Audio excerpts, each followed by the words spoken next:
നിങ്ങളുടെ phone charge ചെയ്ത് കഴിഞ്ഞാലും ചാർജർ പ്ലഗിൽ തന്നെ ഇട്ടിട്ട് പോകാറുണ്ടോ? അല്ലെങ്കിൽ ഫോൺ ചാർജ് ചെയ്യാൻ വെച്ച് നിങ്ങൾ ഉറങ്ങാൻ പോകാറുണ്ടോ? നിങ്ങൾക്കറിയാമോ ഈ ചെറിയ ശീലം നിങ്ങളുടെ വൈദ്യുതി ബില്ലിനെ ബാധിക്കുമോ എന്ന്? പലരുടെയും മനസ്സിലുള്ള ഒരു വലിയ ചോദ്യമാണിത്. ഇങ്ങനെ ചെയ്താൽ നമ്മുടെ കറണ്ട് ബില്ലിനെ ബാധിക്കുമോ എന്ന് നമുക്ക് ഈ വീഡിയോയിൽ ചർച്ച ചെയ്യാം. എന്താണ് ഈ സ്റ്റാൻഡ് ബൈ പവർ? വളരെ ലളിതമായി പറഞ്ഞാൽ, ഒരു ഉപകരണം ഉപയോഗിക്കാതെ പ്ലഗിൽ കണക്ട് ചെയ്തിരിക്കുമ്പോൾ അത് വലിച്ചെടുക്കുന്ന വൈദ്യുതിയെയാണ് ഇങ്ങനെ പറയുന്നത്.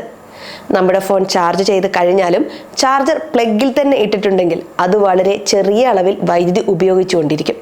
ഇത് നമ്മുടെ ശ്രദ്ധയിൽപ്പെടാറില്ല, കാരണം ഈ ഉപയോഗം വളരെ കുറവാണ്. ചില ഉപകരണങ്ങളിൽ ഇതൊരു ചെറിയ ലൈറ്റായിട്ടോ അല്ലെങ്കിൽ ടൈമർ ആയിട്ടോ ഒക്കെ പ്രവർത്തിക്കാനുള്ള സാധ്യതയുണ്ട്. ഒരു ഫോൺ ചാർജർ മാത്രം പ്ലഗിലിട്ടാൽ അത് എത്ര വൈദ്യുതി ഉപയോഗിക്കുമെന്നും നമ്മൾ അറിഞ്ഞിരിക്കണം. വളരെ കുറഞ്ഞ അളവിലാണ് ഇത് വൈദ്യുതി വലിച്ചെടുക്കുന്നത്. ഏകദേശം 0.2 മുതൽ 0.5 വാട്ട്സ് വരെ മാത്രം. ഇത് ഒരു വർഷം മുഴുവൻ തുടർച്ചയായി പ്ലഗിൽ ഇട്ടിരുന്നാൽ പോലും നിങ്ങളുടെ വൈദ്യുതി ബില്ലിൽ വലിയൊരു തുകയുടെ വർധനവുണ്ടാക്കില്ല. അതായത് ഒരു ഫോൺ ചാർജർ മാത്രം ഉപയോഗിക്കാതെ പ്ലഗിൽ ഇട്ടതുകൊണ്ട് നിങ്ങളുടെ വൈദ്യുതി ബില്ല് കുതിച്ചുയരും എന്ന് ഭയപ്പെടേണ്ടതില്ല. എന്നാൽ എല്ലാ ഉപകരണങ്ങളും ഫോൺ ചാർജറിനെ പോലെയാണോ? അല്ലെന്ന് നമ്മൾ തിരിച്ചറിയണം. കമ്പ്യൂട്ടറുകൾ, ടിവികൾ, ഡിഷ് റിസീവറുകൾ, മൈക്രോവേവ് ഓവനുകൾ എന്നിവ സ്റ്റാൻഡ് ബൈ മോഡിൽ നിൽക്കുമ്പോൾ കൂടുതൽ വൈദ്യുതി ഉപയോഗിക്കുന്നുണ്ട്. ഉദാഹരണത്തിന്, ഒരു ടി.വി. ഓഫ് ചെയ്തിട്ടിരുന്നാലും അതിൻ്റെ ചില ഭാഗങ്ങൾ പ്രവർത്തിച്ചു കൊണ്ടിരിക്കും. റിമോട്ട് ഉപയോഗിച്ച് ഓൺ ചെയ്യാൻ വേണ്ടിയുള്ള സിഗ്നലിനായി അത് കാത്തിരിക്കും. ഇവ ഫോൺ ചാർജറിനേക്കാൾ കൂടുതൽ വൈദ്യുതി വലിച്ചെടുക്കും. അതിനാൽ ഈ ഉപകരണങ്ങൾ ഉപയോഗിക്കാത്തപ്പോൾ പ്ലഗ് ഊരുന്നത് നല്ലൊരു ശീലമാണ്. ഇപ്പോൾ നമ്മുടെ ചോദ്യത്തിലേക്ക് തിരികെ വരാം. ഫോൺ ചാർജ് ചെയ്ത് കഴിഞ്ഞാൽ പ്ലഗ് ഊരിയില്ലെങ്കിൽ വൈദ്യുതി ബിൽ കൂടുമോ എന്ന്? അതെ, പക്ഷെ വളരെ കുറഞ്ഞ അളവിൽ മാത്രമേ കൂടുകയുള്ളൂ. വലിയ തുകയുടെ വർധനവ് ഇത് കാരണമുണ്ടാകില്ല.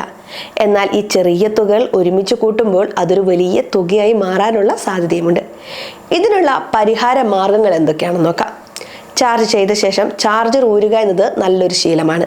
ബില്ലിൽ വലിയ മാറ്റം വരുത്തിയില്ലെങ്കിലും വൈദ്യുതി ലാഭിക്കാൻ ഇത് സഹായിക്കും.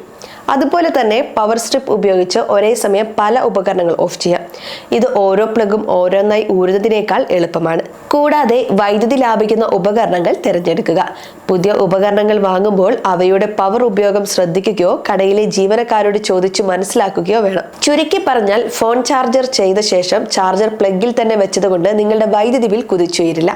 എന്നാൽ ഇതൊരു നല്ല ശീലമായി കണക്കാക്കി ചാർജിംഗ് പൂർത്തിയാക്കുമ്പോൾ പ്ലഗ് ഊരുന്നത് വൈദ്യുതി ലാഭിക്കാൻ സഹായിക്കും. ഇതുപോലെ മറ്റു വലിയ ഉപകരണങ്ങൾ ഉപയോഗിക്കാത്തപ്പോൾ പ്ലഗ് ഊരിയിടാൻ ശ്രമിക്കുക. വൈദ്യുതി ലാഭിക്കാൻ ഇതുപോലുള്ള ചെറിയ കാര്യങ്ങൾ ശ്രദ്ധിക്കുന്നത് നല്ലതാണ്. ഇങ്ങനെയുള്ള കാര്യങ്ങൾ ശ്രദ്ധിച്ചുകൊണ്ട് നമുക്ക് മുന്നോട്ട് പോകാം.